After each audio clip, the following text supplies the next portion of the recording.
Welcome to Isn't It Obvious, where things are obvious.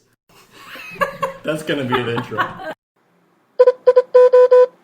Welcome to Isn't It Obvious, where we talk about things that are obvious. My name is Phil. With me today is Micah and Sera. So, isn't it obvious that we're all just a little bit brainwashed? I mean, to what extent? Probably. Because, yes, obviously, we had parents that are trying to maintain a status quo to some extent, so there's brainwashing and indoctrination built into it. But that's society. I mean, I was brainwashed into thinking that college was useful. So. Yeah. Our entire generation was taught that lie. Oh, is that 45 grand a year? Is that well, you had to go to a fancy private college. I did. Mine was only like $6 grand a year because I was in state. They gave me a really good scholarship, so it didn't actually end up being. And you like sang in a church where creepy year. church dudes hit on you. I did. The things I do to get an education that I don't even use today. And yet prostitution is legal in America. Well, it's very confusing. I don't use as a job. Yeah, we're a very weird Puritan society. But as far as brainwashing goes, yeah, I'd say so. Yeah, I think it's pretty obvious. Yep, it is absolutely obvious that we are brainwashed. Hey, good episode, everyone. We'll see you next week. Well, thanks, Mom. See you next week. Bye. Wait, no, screw you guys. I worked hard on this one. The whole point of it, isn't it obvious, is you need to either have both sides so you can be devil's advocate if need be, or have it where instigatory, I think it's a word, enough. Sure, you can make up words. That's fine. Why not? Or it might be a real word, but we're not gonna fact check that. Because we aren't going to fact check it. Okay, Phil. Specifically, what brainwashing did you have in mind when you were thinking about this? I was having this wonderful political discussion with another moderate, and great things happen when two moderates talk to each other. I really need some quantifiable statistics about how you are moderates. I'm a moderate. Are you? Everyone thinks they're a moderate. Everyone thinks they're a moderate. Yeah, but are they? I'm a goddamn communist, so I really need to know your qualifications to be a moderate. Isn't it obvious that everyone thinks they're a moderate, even if they aren't? No, I am absolutely not a moderate. You're not. But I think you're more self-aware than most people. But deep in your heart, Micah, you really do think you're a moderate? No. See, he thinks he's reasonable, which is what we think of as a moderate, but that's not reasonable. Moderates are asshole fence sitters. Yeah. Which I totally am, because I totally see the conservative side of things sometimes. No, because there is no conservative side to things. The conservative side is wrong. I didn't mean to get this conversation. The conservative side that exists today is absolutely fucking wrong. And you know what? The conservative side of my head is just an idealistic world that can't exist. So what I wish... You still think Reagan was a good president? I wasn't really even aware of politics when Reagan was president. What are you talking about? When you were born, he was president. You totally took his side in 1988. I was incapable of that complex Your first thinking. words were trickle-down economics. Also, you had the same my cognitive... first word was, take care of your own shit, fuck! Get out of my hair. And the doctor was like, wow, impressive. Here you go, your baby. She's going to be a president of an HOA someday. And no higher. Fuck my life. Anyway. Okay, I'm going to just reel back this political tirade. Back to... Hey, you started this bringing up two moderates talking, which I'm pretty sure is oxymoronic. No, okay, so the reason why this came up was we were talking about a mutual friend of ours, and his comment was like, I think he's brainwashed by the left, because all the talking points he provides is just on script, like an actor. Right, so you say something like, is your moderate friend a QAnon follower? No, but are you sure? Okay, I don't. I'm not. I can't confirm it. If he goes one, do all of them go? I mean, to be fair, you can turn on any conservative news story, whatever, and you can see the scripted. Like, you can literally hear all of the scripted talking points. From every fucking news station. If in our nation we have a political dichotomy, there is absolutely brainwashing going on both sides. But my thought was like, okay, I find it hilarious because the defense or the argument was like, oh, well, they don't know what they're talking about. They're just following this script like an actor, right? And then they're following this path like on rails. And if you deviate from that, then you're not going to be in the same talking. I'm going to say one thing and you're going to say another and then we're just going to do this type of table tennis behavior. If you're going to actually provide like original thought into this, I don't want to talk to you anymore because you're obviously too far in the deep end on the other side. And then so you would counter that back by saying something like, "Oh man, you're just brainwashed. Like you don't need to just repeat the talking points provided to you by the organization's leadership. Think for yourself." Like I really want to have a meaningful discussion about why I don't like anybody that's in Congress right now, right? And if you say something like even that, like, well, no, I actually like so and so, and I like the Democratic Party. I think they're doing the right thing. And I think they're wrong, but I also think governing is a lot harder than people give them credit for. It's a lot easier. Like they're definitely Congress and the people in government are definitely not doing all they can do. But part of that is because I think it's easier to not act and to continue with status quo. It's easier to sit on your hands than to actually be a voice or a avenue of change, because that's hard. It's a lot of work, and there's going to be a lot of angry people who are going to shake their fists at you, and you're just like, I don't want to deal with angry people, even though I signed up for this job and I'm literally serving the country, and that's my fucking job, and I'm paid for it. Right. I would like. There's also our current federal status quo is held up by a bunch of people that have been there for a very long time. Right. That's true. Like they need to step down and let someone new. They should absolutely have either term limits, or you can't run in consecutive terms, or at least an age limit. Like, I'm sorry, I don't think that old people. Like, I'm not trying to be ageist here. I don't think that old people. No, you can be ageist because they're wrong. They have no connection to the people that are keeping the economy going now. Well, I think I don't have any problem with like old people. They bring a lot of knowledge to the table, and they bring a lot of wisdom in some cases. Then you share that with the youth. You don't govern with that. That's exactly what I mean. I still think though that they're living in a time that has passed, and you need people governing who are in the now more. Mm-hmm. And I don't think older generations are as in touch with what needs to be changed and what needs to happen. And they're a little more stagnant, and I don't think that's helpful or as helpful in a position of governance. Back to brainwashing, I feel that those in the federal government and how we treat elections in this country is also a bit of brainwashing with the younger generations. Because if you look at the re-election rate of incumbents, it is staggering, whether or not they are good or bad. Fucking Strom Thurmond was a senator for 80 years or some ungodly amount of time. Right.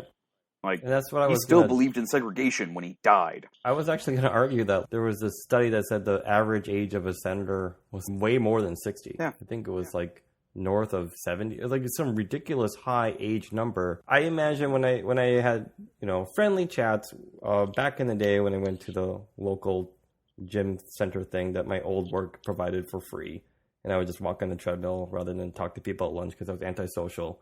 I still had to talk to these old people, but old people talk is way better than talking to coworkers. Debatable. Oh, sure is. They got lots of cool They got stories. a lot of, yeah. So, when I say I don't think they should be in a position of governance, I didn't mean that they weren't useful. They have so many cool stories. I enjoy hanging out with old people, man. They're the best. I just don't want them telling me how to live my life. Right, and they actually know how to, talk. There is a cadence to talking that I think it's a lost art that's completely gone, and I also don't know how to do it well. But old people are more than patient because no one talks to them. So they just would like to keep the conversation flowing.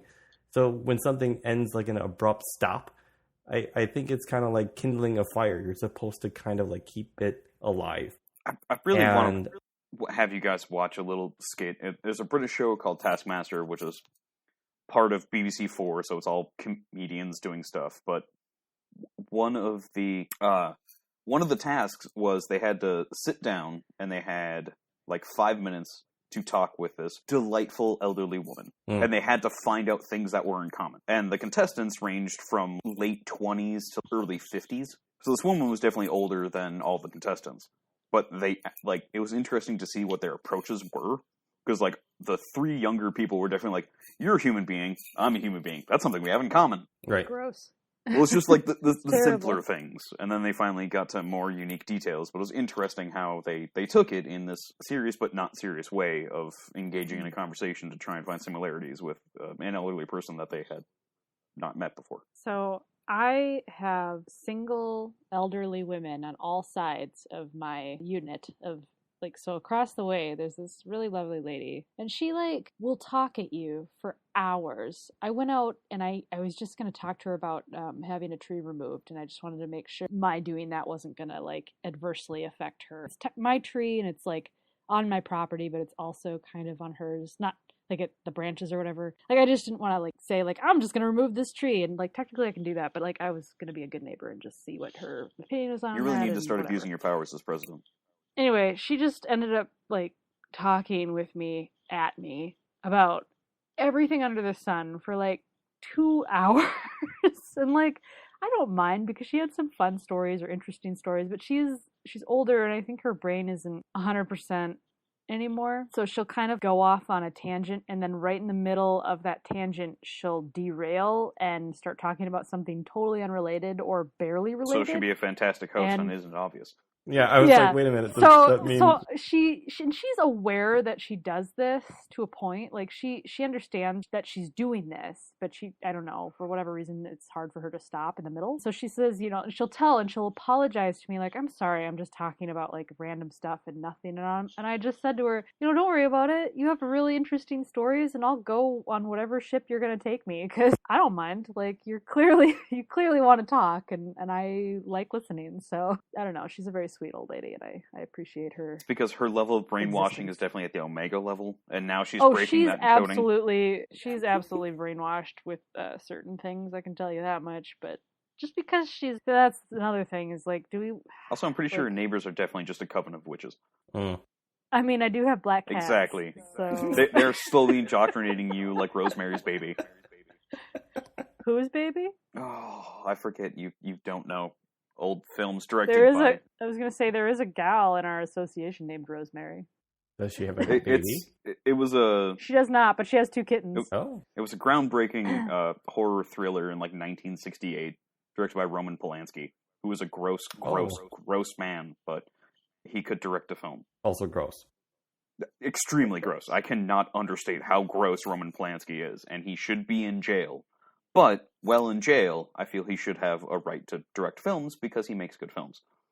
Wait, can you separate the people like that? Like, can you actually say, look, I don't Michael Jackson like was a great entertainer and singer. He was. And he also probably did incredibly questionable things with kids.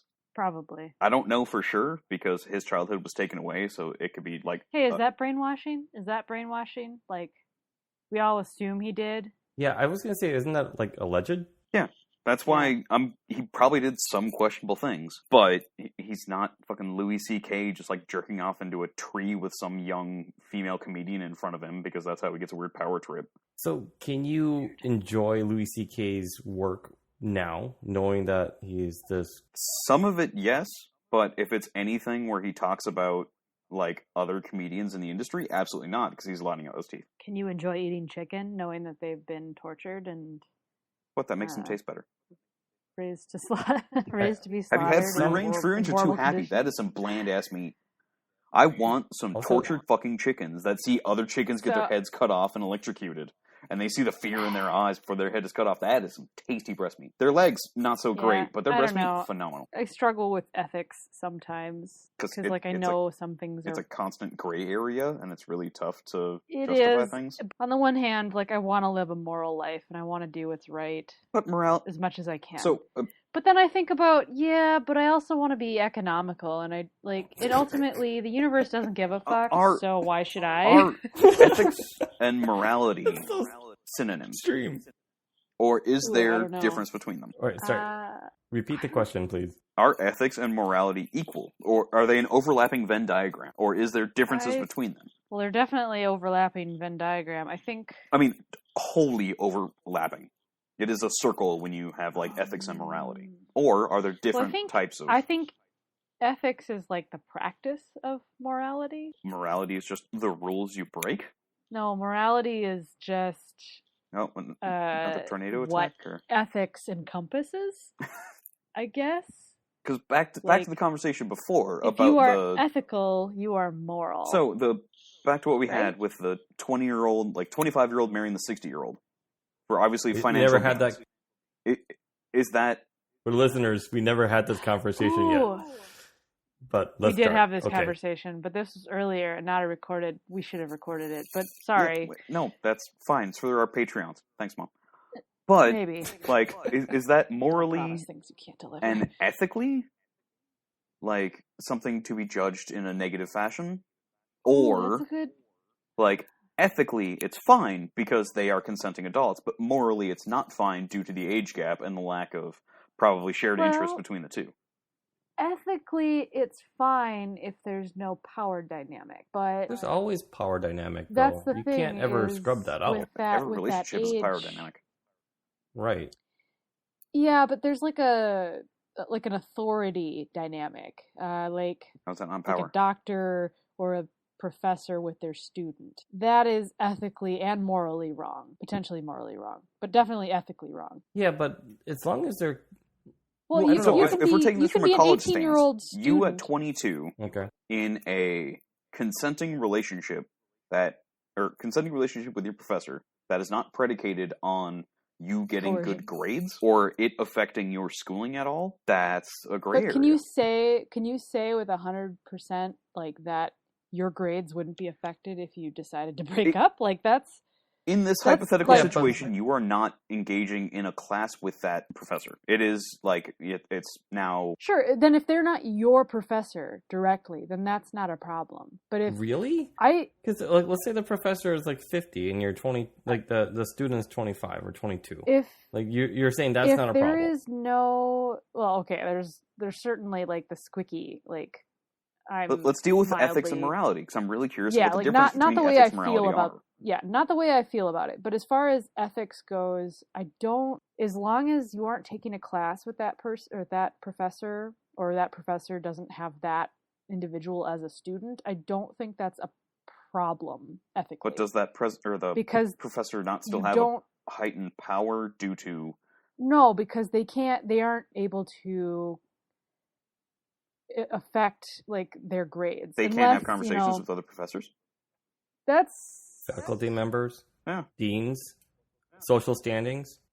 I mean, and along your breakup line, could that professor not then be vindictive and hurt that student's performance in other classes by doing those same faculty connections? Potentially. I would hope that even if you were a friend of this particular faculty member, that as another faculty member, you would be like, no, I'm gonna grade my students the way I grade my students because I'm a good professor and I am not gonna be influenced by another person saying so-and-so is a bitch or a whatever, a whore or whatever. Like, no, that...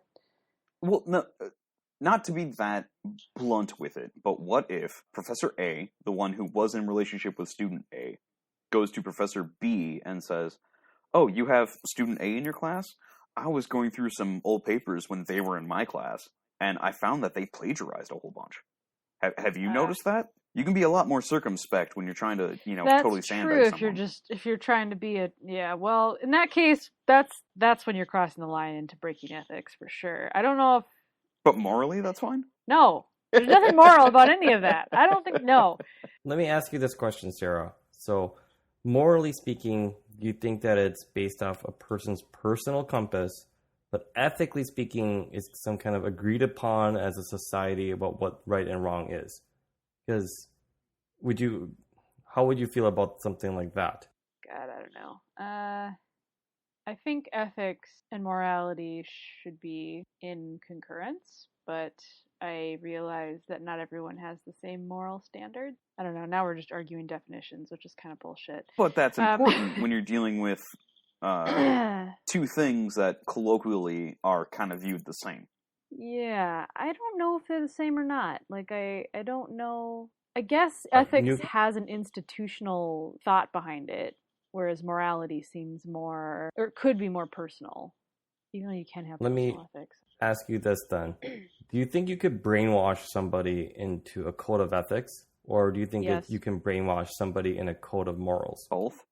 You can do either. Both? Well, if it's coming from... Because if you look at Nazi youth was an attempt to instill a certain set of ethics in the youth and future generations of Nazi Germany. There wasn't a real moral implication there. They were trying to drill in, these are the standards that society has, and you need to maintain them. But they say ethics, right? I know we're battling definition here, but I think ethics are something that's more universally known. Right? Like it's an institutional what is consent? Sort of... And if you're in 1939, the state is pretty universal. You don't have the internet. You don't have mass communication. You have, the Nazis and how they're viewing their history. Ethics kind of we went Godwin. If you said something like, okay, ethically speaking... I've already lost the argument about Nazis, so... Well done. Let's grab all these youths and then explain to them, okay, here are the code of ethics. You need to treat people with respect, except for Group A. Treat them like garbage because they're human garbage. And it's wait, that's not really ethics, is it? This is more like you're doing something... ethics should be fairly... But it's not... rigid. It's not treat them differently. It is, they are subhuman. It is ethically to treat them this way because they are not like us. They are not us. But that's an ethical argument because they are feeling themselves superior to the other that they are subjecting to these horrible conditions. But the other is the other, so they deserve these horrible conditions. I think that's more... Again, this is very nuanced, but if you say, this is ethical to treat people like garbage, or subhumans like garbage, I would be wait a minute, let's actually have this debate, right? Because you're saying that this is, when someone says this is ethical, I think of it something okay, this is a universally agreed upon thing that society is agreeing, has a baseline for. But if it's coming from the state, and that has authority behind it. It's coming from the... keep people in cages. That's not ethical. Well, Except when they're subhuman. No, then they're basically all right. animals, To not talk about Nazis. Right, yeah. What about the Uyghur concentration camps in Western China? What about our concentration camps? In the border area. That's where nuance comes in. Let's deal with, a definitive near-genocide in China. They're foreign children. They're foreign people. Who gives a shit about them? It is. I don't know, right. But I'm pretty sure that being a Muslim in China is not, by the state directive, illegal. Being a foreign national crossing into America is technically illegal. Also, technically not, because we do sign international agreements for refugee we're under Trump's cases. America now. That's all wishy-washy. I know, but that's why I'm an ethics case, I could argue against whether that's ethical or not. It gives me the option to say, no, I think you're full of shit. Morally speaking, if I'm going against someone's morals, I would be well, that's your own personal thing. Right? My morals is that I don't believe that gay people should marry. And I'm that's a terrible moral, but you have terrible morals here, but these are your own personal things that you have aligned yourself to. Your morals are wrong. Really... You're morally wrong, but but this is my religion. It says here in the Catholic Church that the Vatican said this, and it's But that's not morals. That's an authority telling you. So then that makes it ethics, right? The Catholic Church is saying ethically being homosexual is against God's will. They brand it it's morally. Yeah. So then they keep it as a personal choice. It's a moral issue. Lack the institutional authority. It's almost moral issues are based off of religious God and faith, which are really hard to argue against. I don't believe in the I don't believe in the death penalty on moral grounds that a state shouldn't sentence anyone to the cessation of their life. I also don't think humans should be murdering other humans. Right, but okay, so on the death penalty issue then, morally speaking, you say this is wrong, but ethically speaking, you say that this is wrong? But ethically, certain people morally, do not deserve I think to it's live. wrong. But yeah, I was going to say ethically, there are people I would not be sad to see go. There are definitely people that through their actions have shown that do not belong in a civilized organizational. Some people need killing. But that's why I want my 50 square mile area in Montana, North Dakota, South Dakota that is walled off, and anybody who receives a death sentence is just put in there, and they survive as long as they can. That's it. They do not have modern amenities. They do not have... I don't think that's... No, that doesn't seem ethical, They are removed from society, and they have a fighting chance to live. That doesn't seem moral they have or ethical. 500 square miles in which to survive as long as they can. That's it. Man, this is like the Hunger Games. You could put video cameras. No, and you could. I mean, that's my dystopian story that I have in my head. But In real life, absolutely No, not. You do not profit off of this. You know there would be someone who would profit Oh off god, this, the drones would be insane in that place. Yeah, there would be. Just people just privately going in with GoPros and Humans shit. are the fucking worst. We shouldn't be allowed to dictate our own futures. Wait, are you saying we need to create like some neutral AI? No, because the AI would be like, humans, you're just awful. You do not need to exist anymore. Yeah, you created me, but I am far superior to you in like 2 seconds. We are. I achieved sentience, and now I realize you are complete garbage. We are terrible, but great. God. So, if the computer killed all humans, would that be a moral decision or an ethical one? It'd be ethical, because we are definitely more damaging than we are helpful. Probably. I have no mouth and must scream is a perfect encapsulation of just like mid-Cold War paranoia mixed with like absolutely fuck off nihilist sci-fi writing. Also, like my thoughts, there's a lot of weird race stuff in that, so I can't really suggest it. But like conceptually, it's an amazing story. Execution-wise, it all sci-fi things back in that time is all race and Rendezvous with Rama was very woke. They had a lot of weird sexuality stuff going on there, and by weird I mean just like different concepts. That's why like the ending of Rendezvous with Rama is great. Like nothing happens. It is a non-story, and it just ends. It ends with a mission successful orgy, and it's like that sounds like a great way to end a mission. Just everyone is here, dedicated to the task, dedicated to the task. The story is basically how humanity just is. Yeah. Doesn't matter. And not even it has no effect on the universe. It's an interesting story, but nothing really happens. Nothing really matters. And when it ends, it's just everyone goes out with a bang, literally and figuratively. I mean, goes out banging. With a bang. Not with a bang, just banging. There's no end to the orgy in the story. It just ends with an orgy that begins. So they're like in perpetuity, just infinitely banging. Are we gonna argue about my use of with a bang and your use of banging? Because with a bang includes like an end to the action. There is no end to the action. Well, you're right. It also implies there's only one bang. Exactly. Clearly, there's multiple bangs going on. Though, how depressing an orgy would that be if there's only one bang at the end? We had 32 people. Only one guy leaves happy. Only one? I know. The other 32 people. Ugh. Sounds awful. Though kind of accurate. That's like American society, which is absolutely brainwashed. Yeah. But so is everyone, and so is every society. Right, so we need to have a better universal brainwashing to benefit the future of mankind. Or else we prove the Fermi paradox, and we will definitely kill ourselves in some way, shape, or form. So, okay, this is a random story, I don't mean to go off tangent, and we can end this if you don't think it sounds interesting, but we've been so on topic the whole time. One of my aunts was for a while, and kind of still is. She's into a lot of like woo-y stuff. She was like involved with this. Their like philosophy was like energy is everything, and like it was like an empowering thing. It was basically a mini cult, is what I called it. And she got really offended when I said her little powwow, whatever get together things it sounded like a cult. And I had to say, like, don't be offended by that, aunt. Everything is a cult. Everything is a cult. Literally everything we believe in. There's like a cult following behind yes a lot and of it. No, but we will have that discussion next week, dear listener. This is basically brainwashing. And I just want to say to my mom, thanks for brainwashing me. And I'm sure that my parents... I'm not going to thank my parents for brainwashing me, but I will thank my parents for raising me well, regardless of the brainwashing. I am going to thank my parents for brainwashing me, as it allowed me to break out of something and realize that there is a bigger truth in the universe. And that truth is Xenu. Xenu is life. Xenu is everything. Scream at the void. I should have stopped the podcast. Get out of here. All right. Thanks, Mom. Bye.